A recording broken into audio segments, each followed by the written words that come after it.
Greetings, fellow action figure connoisseurs, and welcome to another episode of Digital Caveman Presents Surprise Thursday.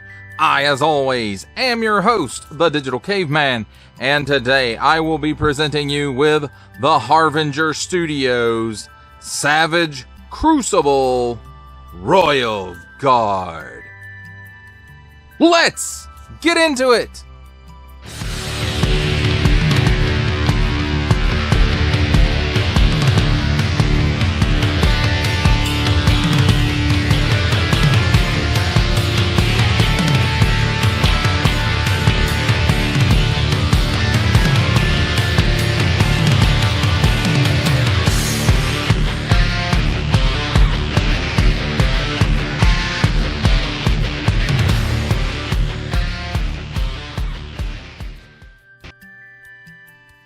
Let's begin with a look at the packaging, and here on the top, warning, don't stick things in your pie hole that do not belong there. Savage Crucible Royal Guard, and some nice artwork, which, you know, it kind of flows throughout the entire packaging, but very, you know, very detailed work there. And then here is the larger version of it, and again, it's very detailed, very nice looking, and it's really just fun to look at and see what all kind of stuff you can pick out of it. Savage Crucible. And on the bottom, we've got warning, don't stick things in your pie hole of any language that do not belong there. Don't give it to the babies. Harbinger Studios, and then there's their information. Small fine legalese print there. Made in China print right here on the barcode, and there's the barcode, of course. Then on this side again, some nice close-up of that artwork from the front. Royal Guard. And then, is that a number? Or is that a symbol? Like they pressed it in wax? That's what it looks like. Then on this side again, close-up of that same artwork from the front. Savage Crucible. And then on the back, we've got a text block here, and let's run through this real quick because it's not real long. Now I'll tell you the secret of the world, child. This one anyway. It's an engine. No one knows who built it, but it moves things. It moves people from where and when they belong to here. Even the oldest people, the longest stretching generations, they were brought here once to melt, to be forged, or else perish.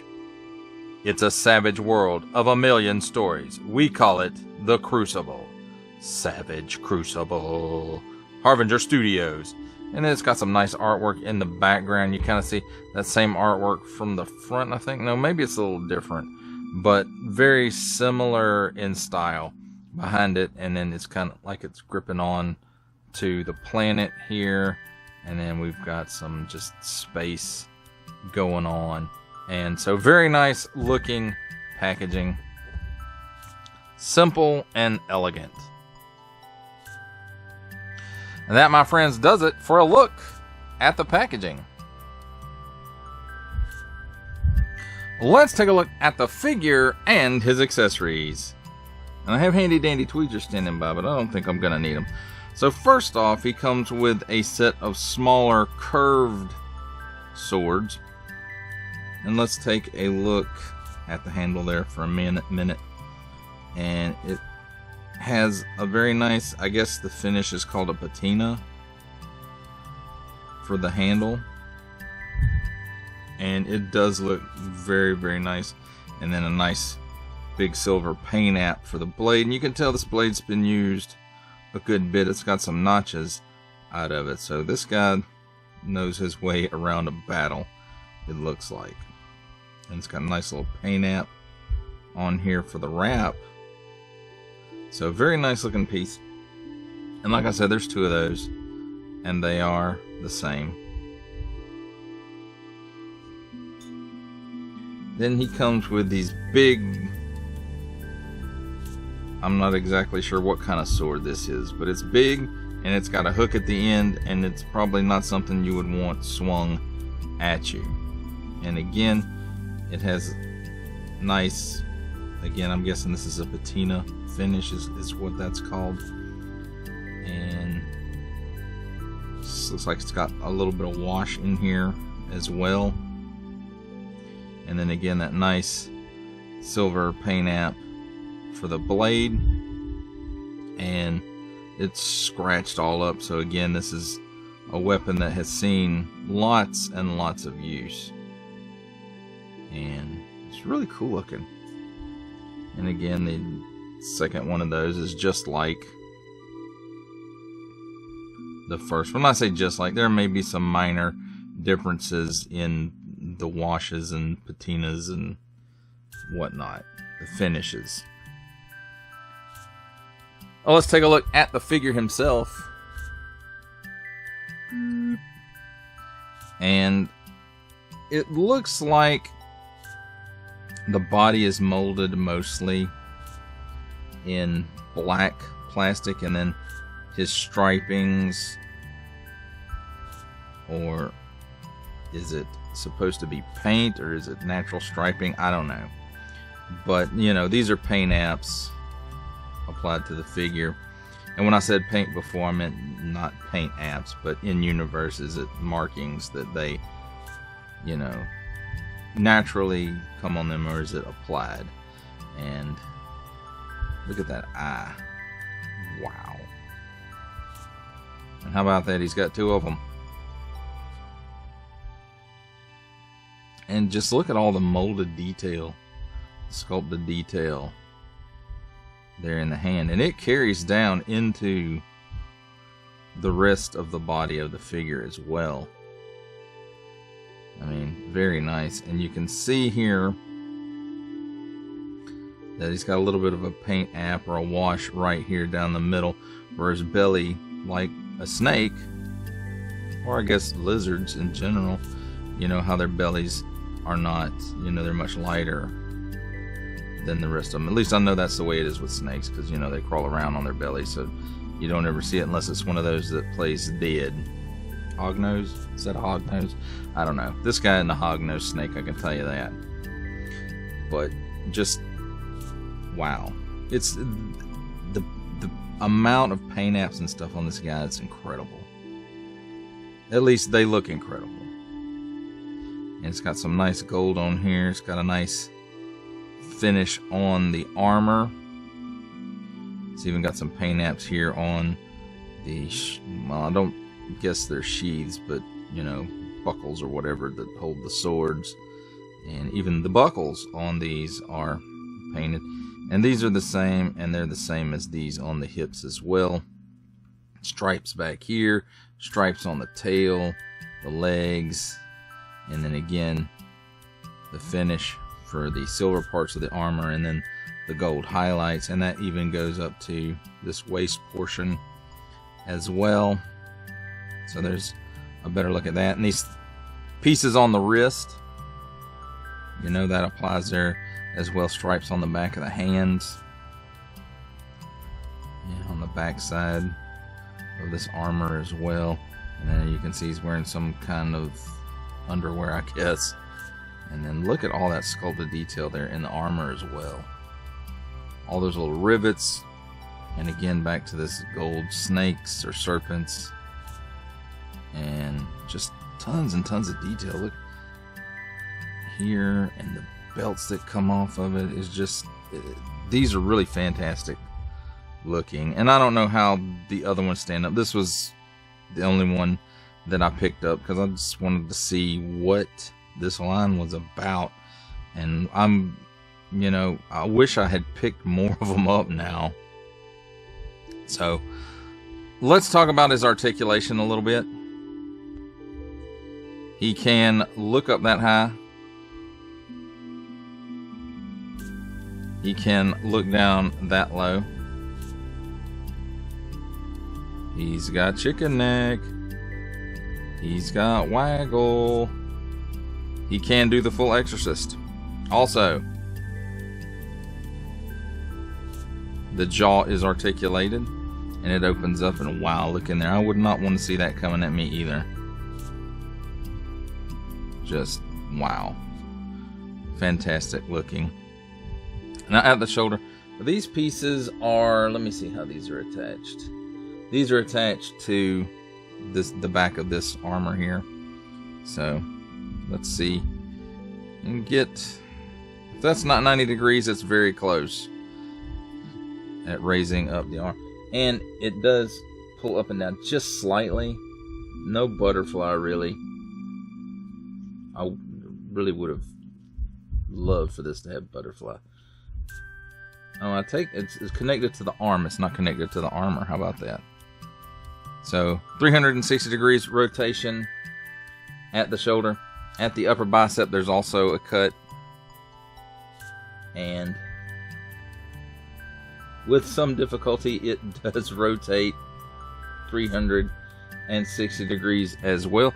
Some type of pinless elbow. It looks like it's double hinged. So it looks like it's hinged up here and here. It gives you that much bend. I think it's got rotation in it as well. So there's that. So very nice. I have not seen this type of joint before, that I remember at least. So at the wrist, 360 degrees of rotation, and it is on an up and down hinge. And this side is an up and down hinge as well. Now there's a cut here where the chest and the abdomen meet, and it gives him, wow, look at that range of motion in that hula. Super awesome. So it must be some kind of dumbbell inside there. It lets him rotate 360 degrees there. He can lean left and right, back this far. And I think you're also seeing some of the, well, you are now. There's a cut at the waist as well that's on another ball joint. So in conjunction, those can allow him to lean back that far and forward that far and left and right that far. And that is an amazing range of motion. Now let's see, does he spin? He doesn't really want to rotate here, but he does have some little bit of rotation, just not all the way around. So there's that. So very, very nice. Let's see, no pull down hinges in the hips. And it looks like they're on ball and pegs there. And with the armor on, I don't think it's hindering it. If it is, it's not much. But he will give you that much of the splits, so that's fantastic. And while we've got him doing the splits, his tail is also articulated. It will rotate 360 degrees there at the base. And it's on, you know, a pinned hinge there, so it goes up that far. It goes in that far, so that's wow. And then it's got 1, 2, 3 other segments, and they'll allow back and forth movement, and they also all rotate 360 degrees for lots of posing potential. Let's see, no cut in the thigh. At the knee, he's got that same joint as the elbow. It's a double hinged on the inside. And you can kind of see, this is how you can kind of see how it's put together. So it's a joint with a pin going up into the leg and then into the lower leg as well. So double hinged there. And that's, I like this hinge. That's pretty cool. And it's got detents, and I'm sure you could see them, but you can feel them as well. So it gives you that much bend. I would have liked a little bit more range there. Would have been nice. And then let's see. It does rotate there as well. Seems at the top, maybe if you put the leg and the lower leg in the right position, maybe down there too. No, it doesn't seem to want to rotate on the lower part of the leg. And then no rotation in the lower part of the leg. At the ankle, tilts down that far. Tilts up that far. He has forward-facing pin for rocker, and then he's got toe tilt, and his toes will go down that far, and his toes will go up that far.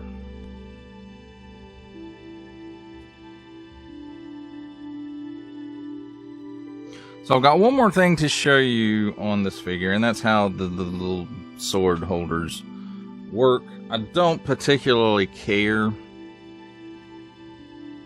for these. They're okay. And I understand the reason that they're made the way that they're made. They're really made to basically hold any of the weapons. You can put these on its sides, which is how I like them. Or you can put the curved blades in. You can slide them in or you can clip them in because they're open on the back side.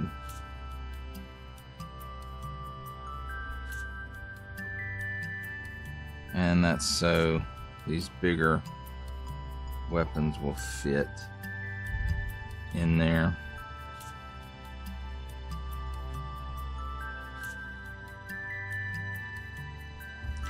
And that, my friends, if you'll stand up now, is a look at the figure and his accessories. It's time for my favorite part of a review, comparisons. And here we have the Savage Crucible's Lemurian Royal Guard with the old Toy Biz Lord of the Rings Gandalf the White. The Figura Obscura Sun Wukong, the Monkey King. And from the Mythic Legions line, Thrace Wraithhailer.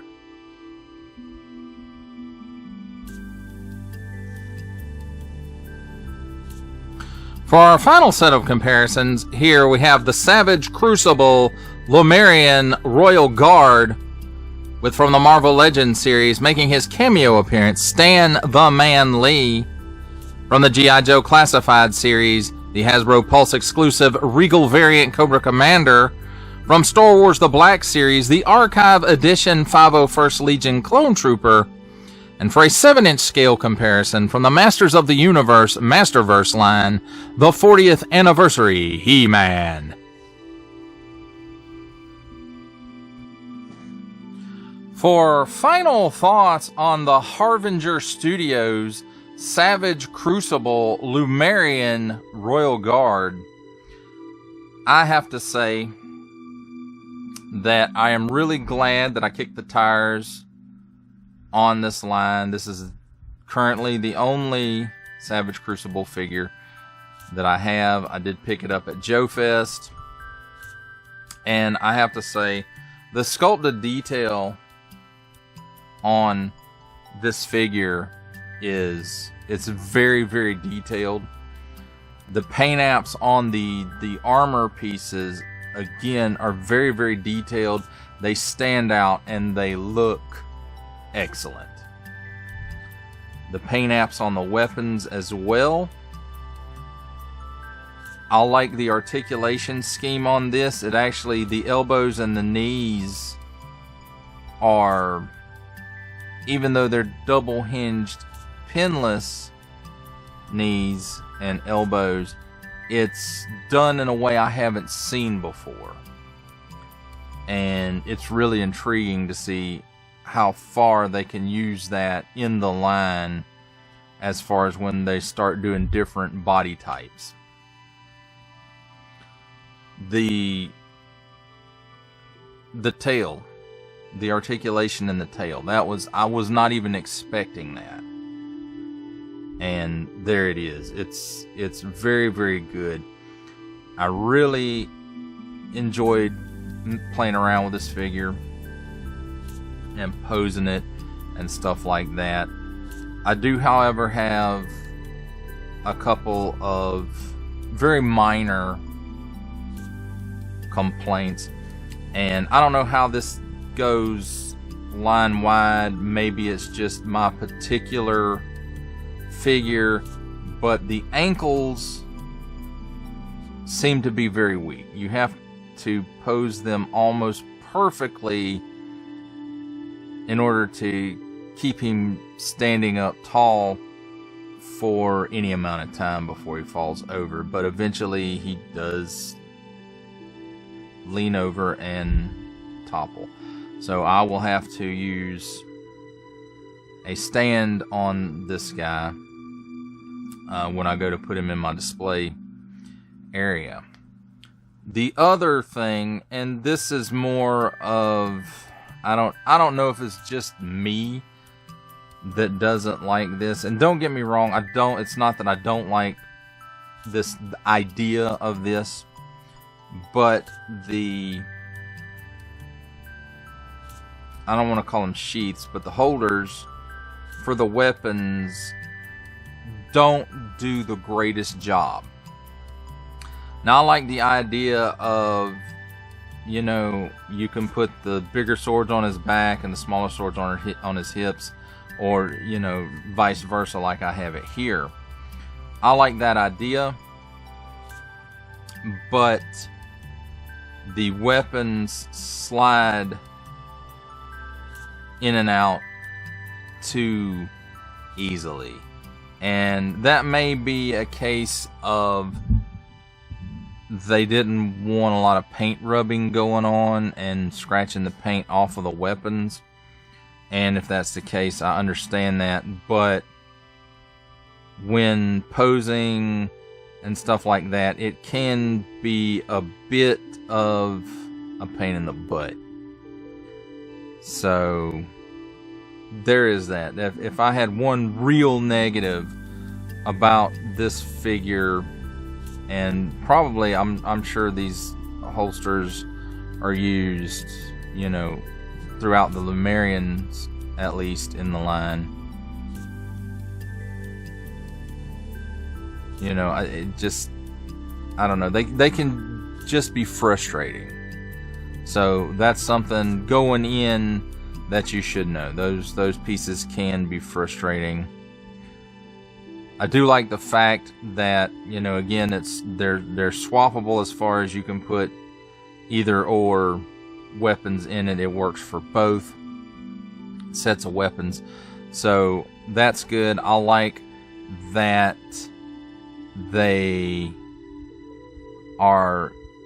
on a ball joint, and, you know, you can aim them up and down or in and out slightly, but it's just that they don't hold on to the weapons as well as what I think they should.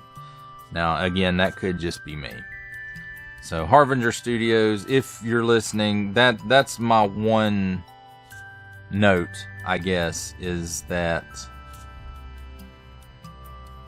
you know, the weapons just don't stay put when they're sheathed.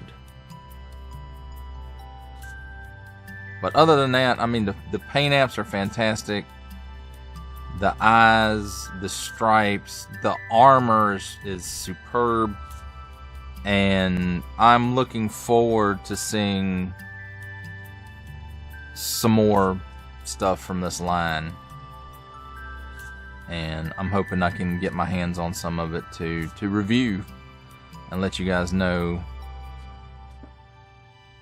at least my thoughts on it. But overall, high marks on this figure, and I'm going to go ahead and say the line, even though this is the only figure I've looked at. But from what I've seen, there's a lot of reuse going on, and that's fine because they're lizard dudes, at least so far. So, you know, and then that's the name of the toy game, reuse where you can, where it makes sense. Some toy companies where it doesn't make sense, but for this line, you know, the reuse makes sense along, you know, this type of character. Well, that does it for the review. I hope you enjoyed it. I enjoyed making it. Only support from viewers like you make this programming possible. Each view does count, and I do appreciate each and every single view that I receive. Thank you, and thank you so very, very much for supporting this channel through viewing. If you're interested in supporting my channel further, I am now offering memberships at various tiers. Click the join button on my YouTube page, or check this video's description for the link and see if any membership offers are right for you, but only if you are in a position to do so. Comment below, like, share, subscribe if you would like to see more content, or, you know, just help the channel out, help it grow. Or both, that's even better. And don't forget to ding that bell so that in the future you will be notified as my new content becomes available. That's a wrap, folks. I'll see you next time.